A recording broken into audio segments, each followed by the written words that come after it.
저는 오늘 고난도 축복이 되는 해, 시작, 고난도 축복이 되는 해라는 제목으로 은혜를 나누겠습니다. 옛날에 어떤 왕이 신하들에게 인류의 역사 이것을 좀 한 권의 책으로 만들어 갖고 와라 그랬어요. 그래서 열심히 이제 애를 써서요, 이렇게 큰 부피가 있는 책을 갖고 왔길래, 자, 이거 너무 복잡하다, 그냥 한 단어로 인류 역사를 정리해서 가져와라 그랬더니 또 며칠 고심을 해가지고 가져온 단어가 suffering이라는 단어였대요. suffering, 즉 고난이다, 고통이다. 그렇습니다. 우리 인생 고해라는 말이 있죠. 생로병사 모든 전 과정이 고난의 연속입니다. 고난이 없는 인생이 어디 있겠어요? 그렇죠? 우리가 잘 아는 데카르트 뭐라고 그랬습니까? 나는 생각한다, 고로 나는 존재한다 그랬어요. 실존주의 철학자인 키에르케고르가 또 이렇게 얘기했답니다. 나는 고통한다, 고로 나는 존재한다 그랬어요. 내가 존재하는 것 자체가 바로 고통이라는 거겠죠.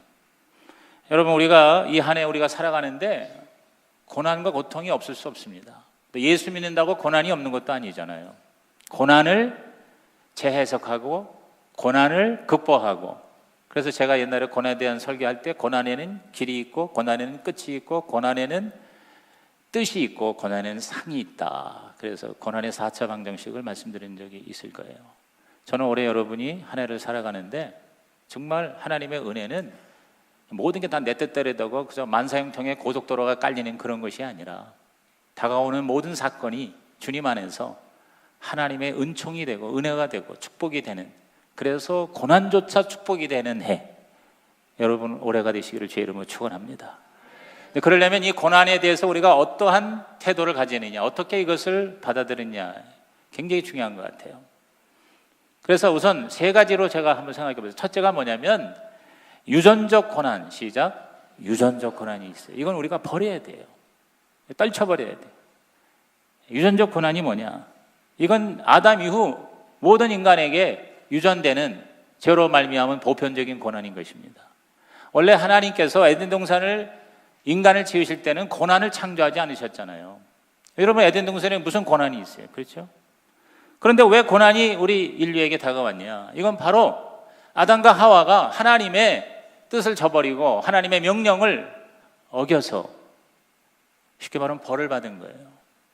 하나님의 명령에 불순종했기 때문에 그 하나님의 언약을 파기한 형벌로 고난을 받게 되었다. 아주 명쾌하게 성경은 말씀하고 있어요. 여러분, 그 고난에 대해서 철학자들은 어떤 말까지 하냐면 미스테리라고 그랬어요. 고난의 신비라고 그랬어요. 그런데 성경은 뭐라고 얘기합니까? 창세기 3장 17절에서 18절입니다. 다 같이 시작. 아담에게 이르시되 내가 내 아내의 말을 듣고 내가 내게 먹지 말라 한 나무의 열매를 먹었은즉 땅은 너로 말미암아 저주를 받고 너는 내 평생에 수고하여야 그 소산을 먹으리라. 땅이 내게 가시덤불과 엉겅퀴를 낼 것이라. 내가 먹은 것은 밭의 채소인즉. 자, 아담이 하나님의 그 먹지 말라는 선과 악을 알게 하는 나무를 먹었잖아요. 그래서 여기 하나님께서 너가 먹었은즉 그랬어요. 다시 말해서 네가 내 명령을 어겼은즉 땅은 너로 말미암아 저주를 받고 그랬어요. 땅이 저주를 받은 거예요. 그래서 우리는 에덴 동산에서 쫓겨나고 우리가 사는 삶의 자리가 저주받은 자리가 되고 평생에 수고해야 소산을 먹으리라. 먹고 사는 것이 인생의 가장 큰 수고가 되고 고생이 됐다, 그 말입니다. 땅이 내게 가시덤불과 엉겅퀴를 낼 것이라고 했어요. 가시덤불과 엉겅퀴는 바로 뭡니까? 고난과 고통을 한마디로 표현한 것이라고 볼 수 있어요. 그렇습니다. 여러분, 우리 인생은 태어나면서부터 먹고 사는 것이 이 자체가 바로 뭐예요? 고생이에요. 고난이에요. 지금 우리 전 세계 인구가 한 70몇 억이라고 그러잖아요. 그런데 먹는 문제가 해결된 사람이 절반밖에 안 된대요. 아직도 30억, 40억의 인구는 매일매일 이 먹는 문제와 싸움을 해야 돼요. 심지어는 굶어서 오늘 하루도 수만 명이 굶어서 죽어가고 있어요. 우리는 정말 하나님의 은혜로 단군 이래 가장 잘 사는 시대에 우리는 태어나서 살고 있어요. 그게 뭐 먼 옛날 얘기가 아닙니다. 한 세기도 아니에요. 한 세기가 뭐예요? 반세기? 여러분, 6.25 전쟁 얼마 안 됐잖아요. 60, 70년? 지금 뭐 50년 전쟁이라고 그러면 지금 18년이니까 뭐 68년밖에 더 됐어요. 그리고 6.25 이후에도 한 20년은 진짜 얼마나 못 살았어요. 지금 우리가 이렇게 정말 너무 먹어서 오히려 탈이잖아요. 그렇죠? 안 먹기 위해서 애를 쓸 정도의 이런 풍요로운 시대. 근데 이게 온 세상 인류가 그러냐? 절대 그렇지 않죠. 지금 우리나라가 거의 10손가락 안에 먹고 마신데 이렇게 풍성한 그러한 나라의 사람이라고 보면 틀리지 않을 거예요. 아직도 수많은 사람이 굶주리고 있고요. 육체적인 굶주림뿐만 아니라 정신적인 또 영적인 고통과 고난은 또 얼마나 큽니까? 다 갖췄어도 밤에 잠을 못 자는 사람이 얼마나 많습니까? 마음이 아프고 영이 아파서 내가 도대체 무엇 때문에 사는지 허무한 거예요. 어디서 와서 무엇 때문에 살며 어디로 가는지. 그래서 종교와 철학과 수영과 도덕을 얘기하지만 거기서도 이 고통과 고난을 잠재울 수가 없는 거예요. 그리고 또 육체적으로 얼마나 병이 많아요. 제가 저 구미동에 사는데 이 교회 올 때마다 맨날 막혀요. 왜? 여기 서울대학 이 분당병원이 갈수록 차량이 늘어나는 거예요. 아침에 꼼짝을 못 해요. 아마 분당에서 가장 트래픽이 심한 데가 이거 바로 분당병원 앞이에요. 얼마나 많은 사람들이 병원을 향하여 갑니까? 거기서 일하는 직원, 의사, 간호사만 있겠어요? 환자가 있고 환자 돌보는 가족이 있고 차를 도대체 거기 댈 수가 없을 정도예요. 점점점 병이 많아지고 병 때문에 고통당하고 정말 병원에 가면은 모든 인류가 다 병자인 것 같아요. 또한 경제적인 고통, 또 정신적인 인간관계, 그리고 결국은 죽어요. 죽은 다음에 지옥 가요. 지옥은 뭡니까? 영원한 고통이에요. 영원한 고난이에요. 최근에 우리나라에서 지금 한 달도 안 됐어요. 신과 함께라는 영화. 보름도 안 되는데 어제까지 1225만 명이 관람했어요. 1225만 명이에요. 세상에, 도대체 이게 무슨 영화야? 제가 이 영화 이거 별로 안 좋은 거 알면서도요, 할 수 없이 가서 봤어요. 왜? 설교하려고. 어떤 교회 권사님이 올해는 신과 함께 2018년 살아야지 하고 그 영화 보러 갔다가 이거 아니네 그랬다는 거예요. 완전히 황당무계한 그런 이야기예요. 불교의 배경을 깔고 사람이 죽어서 지옥에 갔네. 지옥에서 7개의 심판을 받아야 돼. 그걸 다 통과해야 환생이 되는 거예요. 그런데 지난 1000년 동안 한 명도 환생이 안 됐어. 그런데 어떤 소방관이 의로운 일 하다가 죽었어, 떨어져서. 그래가지고 지옥에서 이제 염라대왕까지 가는데 그 망자를 이끌어가는 저승사자는 그래도 괜찮은 사람이 거기서 특별 그래도 엘리트인데 그들의 소망은 49명이 환생을 하면 자기들도 환생한대. 그러니까 결국 가장 큰 소원이 짐승으로 태어나지 않고 인간으로 다시 환생하는 것이 바로 그 불교권의 구원의 의미겠죠. 근데 지난 1000년 동안 통과한 사람이 하나도 없어. 근데 한국에서 소방관 한 사람이 떨어졌어. 그래서 이 사람이 귀인이라는 딱지를 들고 왔어. 그래서 그거를 놓고 이제 심판을 받는 거예요. 굉장히 재미는 있어요. 그러나 얼마나 시끄럽고 황당무계한지 몰라요. 그런데 내가 그걸 보면서 결국은 그렇게 구원받는 사람이 없는 거예요. 그게 결국 뭐냐면 자기의 노력, 선행, 자기 공로로 구원을 받는다고 하는 일반 종교의 메시지고요. 전혀 성경적이지 않아요. 그러나 나름대로 나는 의미 있다고 봐요. 왜냐하면 사람들에게 사후세계에 대해서, 지옥에 대해서 뭔가 내가 사실 준비해야 되겠다, 이런 어떤 도전을 주지 않을까. 그런 면에서 의미가 있는 것 같아요. 여러분 그거 한번 보신 분 한번 손 들어봐요. 신과 함께 보신 분. 괜찮아요. 내가 봤다고 뭐라고 그러지 않을 테니까. 그럼 안 보신 분 한번 손 들어봐요. 신과 함께 안 보신 분. 네, 한번 가서 보세요. 근데 안 봐도 돼요. 오늘 여러분 말씀 듣고 안 봐도 돼요. 그 신과 함께라고 하는 타이틀의 서브 타이틀이 부제가 뭐냐면 죄와 벌 이렇게 돼 있어요. 죄와 벌. 그러니까 믿지 않은 사람도 우리 인간에게 죄가 있다는 걸 알고 죄의 결과 고통, 벌이 있다는 걸 아는 거예요. 죄와 벌이 바로 우리 인간의 모습 그대로를 말해주는 겁니다. 영화와 문학의 타이틀만이 아니에요. 성경은 아주 확실하게 얘기합니다. 자, 로마서 3장 23절 시작. 모든 사람이 죄를 범하였음에 하나님의 영광에 이르지 못하더니. 자, 아담과 하와 이래 모든 죄가 유전이 되어서 우리는 태어나면서부터 죄인이고 태어나서도 죄를 안 짓고 살 수가 없잖아요. 한 사람도 죄를 한 번도 안 짓고 살 수 있는 사람 없습니다. 그래서 하나님의 영광에 이르지 못했다. 하나님의 영광이 뭡니까? 고통이 없는데요. 고난이 없는데요, 패러다이스, 에덴 동산, 천국에 못 간다 그 말이에요. 자, 로마서 6장 23절에도 이걸 강조하면서 그러나 놀랍게도 여기에 대한 해결책을 제시합니다. 시작. 죄의 삭은 사망이요 하나님의 은사는 그리스도 예수 우리 주 안에 있는 영생이니라. 죄의 삭은 사망이다. 고통의 하이라이트, 고통의 마지막이 뭡니까? 사망이에요. 심판과 지옥이에요. 근데 하나님의 은사는 그리스도 예수 우리 주 안에 있는 영생이다. 하나님의 선물은, 하나님의 은혜는 예수님의 대속적 죽음으로 저와 여러분이 이 죄의 결과인 고난, 더 나아가서 죽음까지 청산하게 되었다. 할렐루야. 그래서 오늘 저와 여러분이 이 자리에 앉아 계신 줄로 믿습니다. 오늘 저와 여러분 이 한 해를 살면서 우리는 이 죄로 말미암은 고난은 여러분께서 절대 당하지 마시고 떨쳐버리시기를 주의 이름으로 축복합니다. 죄를 싸워 이기시기 바랍니다. 죄를 지었다면 하나님 앞에 사함받기 바랍니다. 죄로 말미암은 고난은 우리가 뭐예요? 면제를 받아야 돼요. 그거를 떨쳐내야 돼요. 청산해야 돼요. 주께서 오늘도 말씀하십니다. 마태 11장 28절입니다. 시작. 수고하고 무거운 짐진 자들아 다 내게로 오라. 내가 너희를 쉬게 하리라. 수고하고 무거운 짐이 뭐예요? 이게 고난이에요. 고통이에요. 힘들어요. 다 내게로 오라. 여러분, 올해 여러분은 더 주님하고 가까이 주님과 함께 사시면 이 유전적 고난은 하나님께서 다 막아주시고 또 예배해서 이것을 극복해 하실 줄로 믿는 것입니다.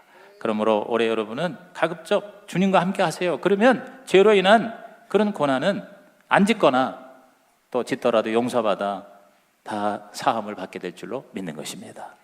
두 번째의 고난이 있습니다. 필연적 고난. 시작. 필연적 고난. 이것은 우리가 견뎌야 된다는 거예요. 필연적 고난이라는 게 뭡니까? 이것은 하나님께서 우리 인생을 살면서 죄로 말미암은 고난은 아닌데 다가오는 여러 가지 삶의 고난을 통과하게 하셔서 우리의 죄성을 다스리고 예수 그리스도를 닮아가게 하며 자아를 깨뜨려 하나님 중심의 삶으로 재창조하시기 위하여 허락하시는 고난, 이게 바로 필연적 고난이라는 거죠. 여러분, 예를 들어서 저와 여러분이 죄를 안 지어도 우리에게 고난이 있을 수 있다는 거죠.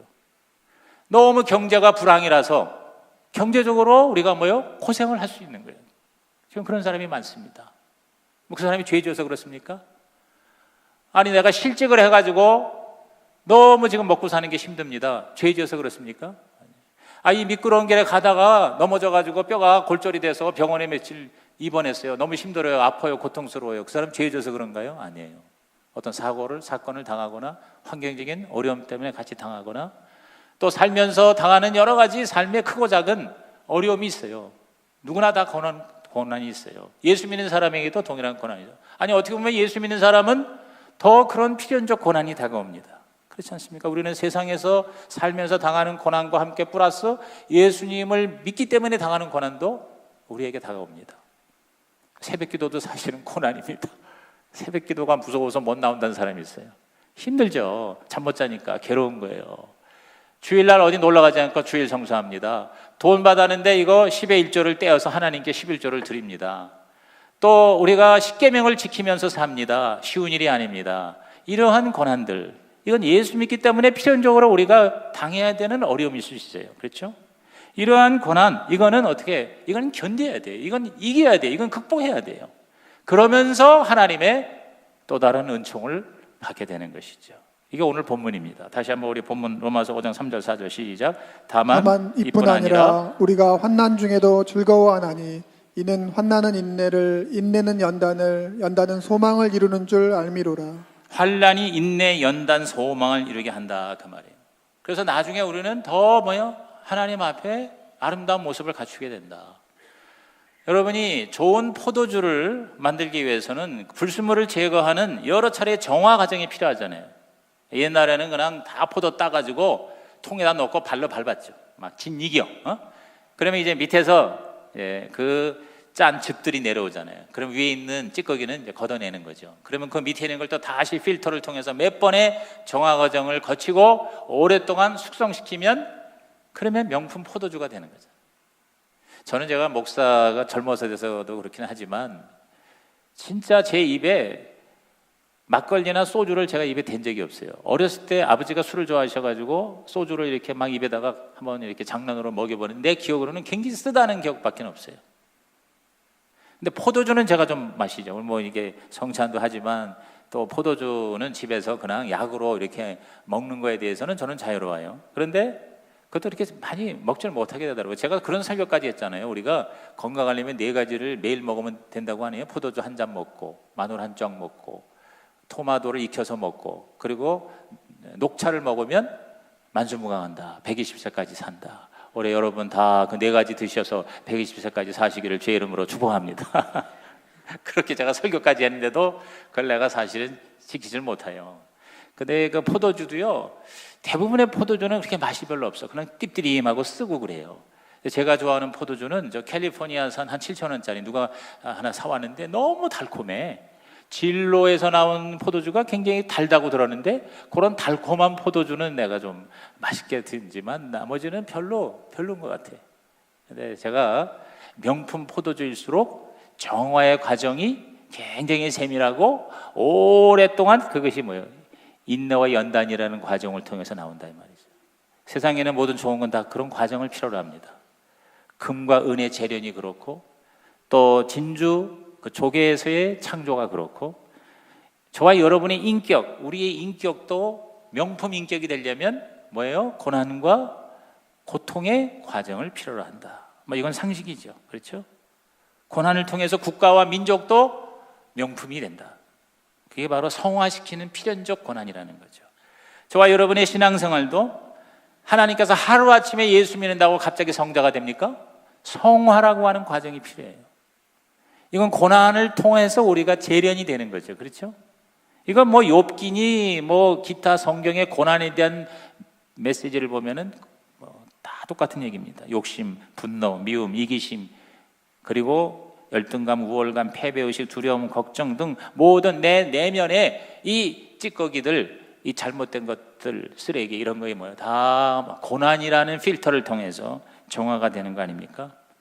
사실 저와 여러분이 하나님 앞에 솔직하게 내 마음의 이 찌꺼기를 토해내는 이 회개와 자백이라는 것이요, 사실은 이게 고통스러운 거예요. 그러나 그 고통을 통해서 그걸 견딤으로 우리는 예수님을 닮아가는 것이죠.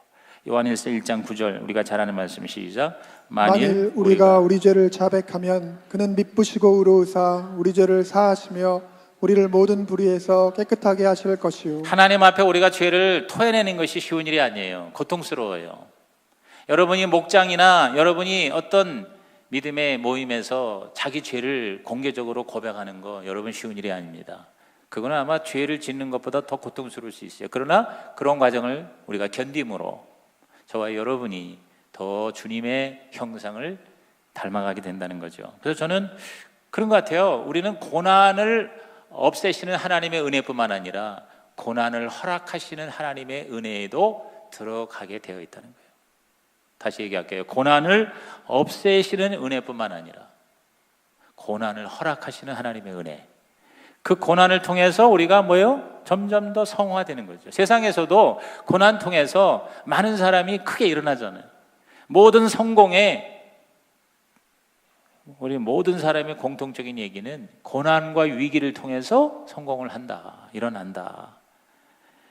여러분 그 바람과 함께 사라지다 아마 인류 역사상 가장 위대한 문학 중에 하나가 이 Gone with the Wind, 이 마가렛 미첼, 아주 굉장히 고난 가운데에서 사고를 당하고 실직을 하고 그리고 가난 가운데 어려움을 겪다가 10년 동안을 아주 고통 속에서 소설을 쓴 거예요. 10년을 썼으니 오죽해요. 책 한 권을 10년을 썼어요. 근데 문제는 그거를 출판을 하려고 해도 다 거부하는 거예요. 누가 그 무명의 책을, 그것도 1000페이지가 넘는 책을 그런 리스크를 안고 누가 그걸 출판하겠어요.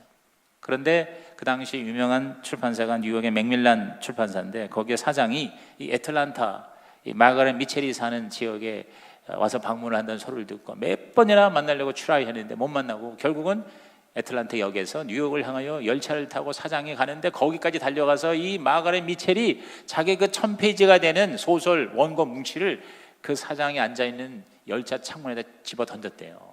그러면서 막 소리를 지르면서 제발 좀 한 번만 읽어주세요. 사장님, 한 번만 읽어주세요. 그렇게 목숨 걸고 그걸 달려가는 열차에다 집어넣었대. 그러니까 사장은 뭐 이런 미친 여자가 있어 그러면서 이제 저기다가 내가 던졌는데 몇 시간을 무리하게 가다가 나중에 심심하니까 그거 한번 볼까 그러고 다시 꺼내서 그거를 읽었는데 여기가 그냥 확 빠지게 된 거죠. 너무 재미있고 엄청난 그런 작품인 거예요. 그래가지고 뉴욕에 도착하자마자 책을 출판을 했는데 이게 대박이 터진 거라는 거 아닙니까? 하루에 5만 부 찍었대요. 1936년 7년 얘기입니다. 1937년에 이 퓰리츠상을 받았거든요. 이게 그러면 그 당시에 지금 거의 100년 전인데 그때에 하루에 5만 권을 찍어서 팔고 그 해만 해도 100만 권을 넘게 팔았대요. 수천만 부가 팔리고 그 다음에 바로 영화화된 것이 그게 그 유명한 아카데미 8개 받은 바람과 함께 살아요. 저도 한 대번 봤는데 봐도 뭔 소리인지 모르겠어요. 하도 복잡해가지고. 그런데 그런 엄청난 성공을 거두게 되었다. 뭐 이런 얘기를 하자면 한이 없죠. 아마 최근에 얘기로는 해리포터 시리즈 그 유명한 조앤 롤링이죠. 조앤 롤링도 굉장히 그 어렸을 때 엄마가 일찍 죽고 가난하고 힘들고 그리고 고통 가운데 살고 결혼을 했는데 폭력된 남편이 됐고 그래가지고 매 맞다가 이혼당하고 28살에 딸 하나 데리고 너무 돈이 없어서 카페에 가서 커피 한 잔 시키고 밥도 못 먹고 유모차에 아이를 세워놓고 거기서 막 몸부림치면서 쓴 소설이 대박이 터진 거 아닙니까? 해리포터 시리즈가 8편까지 나오고 영화화되고 지금 이 1965년생인데 조앤 롤링이 가지고 있는 재산이 1조 원이 넘는답니다. 1조 원이. 영화로만 10조 원을 벌었고요. 그리고 그 영화에 그 데니엘 어쩌고 하는 그 안경 낀 그 소년 있잖아요. 그 주인공. 그 친구만 1,200억을 벌었답니다. 지금 아주 젊은 지금 뭐 10대 좀 지났죠. 한 20초가 됐나? 여러분 이 고생 끝에 고통을 견딘 끝에 엄청난 그러한 영광이 기적이 일어나는 거. 이 세상에서도 얘기했지 않습니까? 하물며 우리 예수 믿는 저와 여러분들 우리 예수 믿기 때문에 당하는 고난도 있는데 이 고난을 저와 여러분이 견디고 이겨나갈 때 우리 하나님께서 올해 여러분에게 다가오는 모든 고난이 하나님의 은총이 되고 축복이 되기를 주의 이름으로 축원합니다. 영국의 신학자 토마스 아담스가 이런 얘기를 했습니다. 그대에게 시련을 주는 것은 무엇이나 그대의 유익으로 계산하라 그랬어요. 다시 얘기할게요. 이건 여러분이 마음의 노트에다가 기록을 하세요. 그대에게 시련을 주는 것은 무엇이나 그대의 유익으로 계산하라. 쉽게 말하면 모든 고난을 축복으로 전환시켜라 그 말인 거죠. 올해 여러분이 살면서 여러분이 잘못해서 지은 건 회개해서 면제받고 내가 잘못한 게 없는데도 나에게 다가오는 고난에 대해서 원망하고 불평하고 짜증내고 절망하지 마시고 오히려 이것을 여러분이 정말 나에게 이것이 하나님 주시는 양식이고 밥이다 이렇게 외치면서 하나님의 유익과 은총으로 전환시키는 기적이 일어나기를 주의 이름으로 축복합니다. 마지막 세 번째, 우리에게 또한 차원의 고난이 있습니다. 자발적 고난. 시작. 자발적 고난이 있습니다. 그것은 즐기자는 거예요.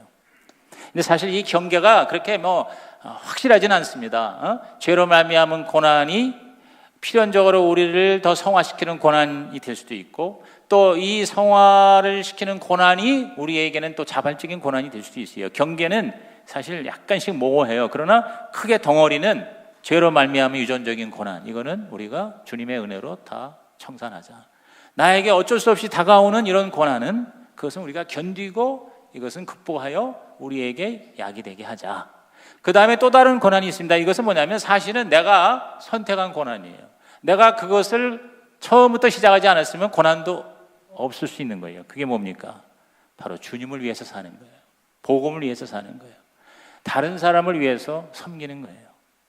하나님의 나라를 위해서 스스로 택하는 고난이에요. 그것은 예수님의 고난이에요. 예수님께서 구태여 이 지상에 내려오실 이유가 필요가 없었어요. 예수님이 이 땅에 오셔서 저와 여러분을 위해서 고난당하신 것은 어쩔 수 없이 억지로 하신 게 아니에요. 물론 하나님께서 시키셨고 아버지 하나님께서 원하셨던 걸 주님은 고민하면서도 자기가 그걸 선택했어요. 그래서 순종하셨어요. 그 주님의 고난, 이걸 우리가 쉐어하는 고난이에요. 이게 바로 자발적 고난이에요. 이 고난은 저와 여러분이 즐거움으로 기쁨으로 감당할 때 올 한 해 여러분은 이러한 고난에 참여하지 못한 사람이 전혀 누릴 수 없는 최고의 하나님의 행복과 기쁨과 축복을 받아 누리게 될 줄로 믿는 것입니다. 마태 20장 28절에 주님이 이렇게 말씀하셨어요. 시작. 인자가 온 것은 섬김을 받으려 함이 아니라 도리어 섬기려 하고 자기 목숨을 많은 사람의 대속물로 주려 함이니라. 예수님이 오신 것은 자기가 스스로 낮아지셔서 섬기신 거예요. 어느 정도 섬기느냐? 목숨을 내어놓을 정도로 섬기셨다는 거예요. 여러분, 이러한 주님, 그래서 저는 예수님이 굉장히 행복하셨다고 보는 거예요. 예수님이요, 불행하고 고난 그러니까 인상을 쓰면서 억지로 할 수 없이 징징거리면서 십자가에서 달리셨을까? 저는 그렇게 생각하지 않아요. 물론 겟세마네 동산에서 스트레스로 피땀 흘린 기도를 했지만, 그러나 그는 하나님의 뜻을 실천하고 영광을 위해서 수많은 사람을 살리는 자신의 이 미션으로서의 고난에 기쁘고 즐겁게 동참하신 거예요. 그래서 그들의 제자들이 그걸 그대로 본받아서 예수님의 제자들 순교하면서도 그 순교의 고난과 핍박을 우리 하나님 앞에 진정한 즐거움과 행복으로 받아들이셨다고 보는 거죠. 구구절절히 그런 게 나와 있습니다. 바울도 베드로도 요한도 야고보도. 자, 로마서 8장 17절 18절 있습니다. 시작. 자녀이면 또한 상속자 곧 하나님의 상속자요 그리스도와 함께한 상속자니 우리가 그와 함께 영광을 받기 위하여 고난도 함께 받아야 할 것이니라. 생각하건대 현재 고난은 장차 우리에게 나타날 영광과 비교할 수 없도다. 자, 우리가 예수 믿어 하나님의 자녀가 되고 예수님도 하나님의 아들이니까 그 예수님처럼 된다는 것은 예수님의 것을 그대로 상속을 받는데, 우리는 예수님의 영광만 상속받는 게 아니라 예수님의 고난도 상속을 받는다는 거죠. 그래서 그것이 나중에 상상할 수 없는 하나님의 영광이 된다는 거죠. 그래서 우리가 예수님처럼 산다, 예수님 위해서 산다 하는 것은 예수님의 진짜 행복을 누리기 위해서 잠시의 고난을, 자발적인 고난을 기쁘고 즐겁게 감당하는 삶을 산다는 것을 의미한다는 겁니다.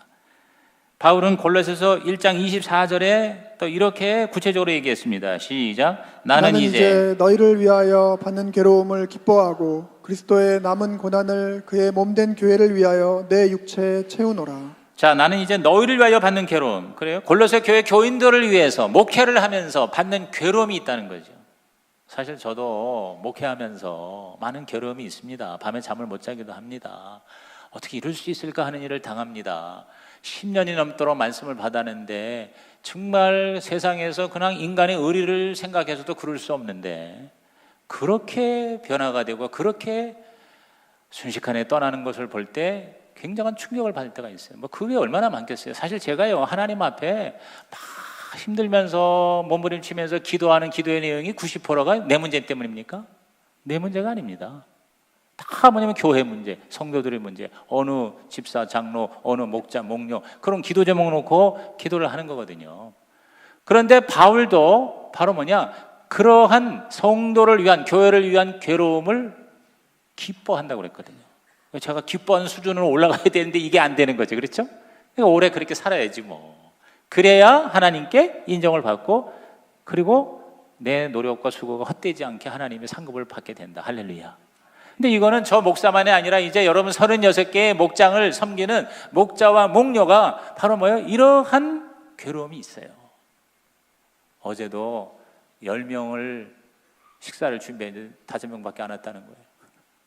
그래서 저를 찾는 거예요. 와서 좀 드시라고. 지금 난 다른 목장이 지금 참관하고 있는데 불러도 응답도 없고, 온다고 그러고는 바로 10분 전에 못 온다고 그러고, 여러분 벌써 속상한 일이 생기고 안타까운 일이 생기고 아무것도 안 갖고 와도 좋으니 그래서 오셔서 식사 드시면 좋겠습니다 하는데도 여러분 기다려야 하는 목자와 목녀의 괴로움이 있을 거라는 거예요. 앞으로 그보다 더한 괴로움도 있을 수 있어요. 그런데 그 괴로움을 따라합시다. 기뻐하라는 거예요.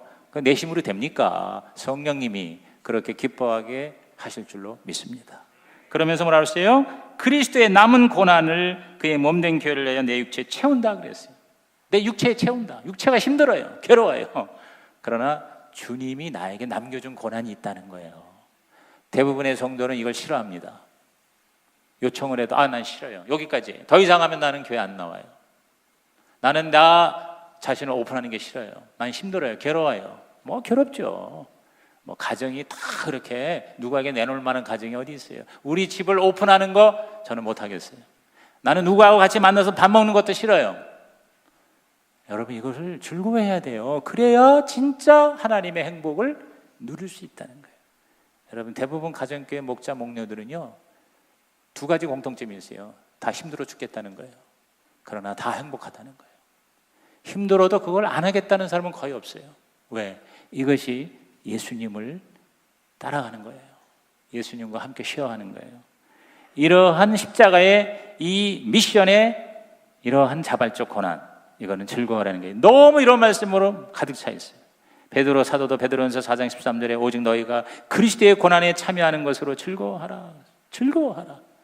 그리스도의 고난, 시작. 그리스도의 고난. 그리스도의 고난이 바로 이 세 번째 고난이에요. 이는 그의 영광을 나타나실 때 너희로 즐거워하고 기뻐하게 하라 함이라 그랬어요. 여러분 생각해 보세요. 평생을 나만 위해서 먹고 살다가 간 사람을 생각해 보세요. 주님은 나를 위해 죽으셨는데 나는 평생 나만 위해 살다가 갔어요. 예수 믿는 것도 철저하게 나만 위해서 살았다. 한번 생각해 보세요. 나중에 하나님 앞에 그게 얼마나 영광이 되겠어요. 근데 여러분이 이걸 깨닫고 도전받고 성령의 감동을 주셔서 어떤 때는 억울하고 어떤 때는 너무 힘들고 어떤 때는 다 때려치고 싶은데, 그러나 예수님을 내가 만났기에, 예수님이 내 안에 있기에, 그 예수님이 나를 통해서 계속 이 고난을 통해서 사람들을 구원하고 대속시키고 변화시키고 그리고 하나님의 나라로 만들도록 하기 위해서 나를 쓰신다 할 때, 거기에 여러분이 핍박이 있고 환난이 있고 괴로움이 있어도 그거를 감수하고 여러분이 의연히 나간다면 이게 바로 뭐예요? 올해 2018년 최고의 복을 받는 것입니다. 여러분이 그러한 복된 한 해가 되시기를 주의 이름으로 축복합니다. 우리 그 결론 부분 읽겠습니다. 우리 주보의 말씀 요약 결론 시작. 올해 나에게 다가오는 고난을 무조건 싫어하거나 원망하지 말자. 오히려 그 고난을 분석하고 살펴보자. 죄로 인한 고난은 죄를 회개하고 죄를 더 이상 짓지 말자. 그래서 그런 고난은 더 이상 당하지 말자. 자아를 성숙시키는 고난은 필연적인 것으로 받아들이고 지혜롭게 극복하여 발전과 성공의 기회로 만들자. 주님과 교회와 영혼 구원을 위한 고난은 기쁨과 즐거움으로 받아들이자. 목장을 섬기는 목자와 목녀의 고난은 예수님을 닮아가는 최고의 영광이다. 하나님, 오늘 산부 예배자들이 이 말씀이 주의 음성으로 들려져서 하나님 앞에서 어떠한 고난도 합력하여 선을 이루시는 최고의 2018년 되게 하여 주시옵소서. 예수님의 이름으로 기도하옵나이다. 아멘.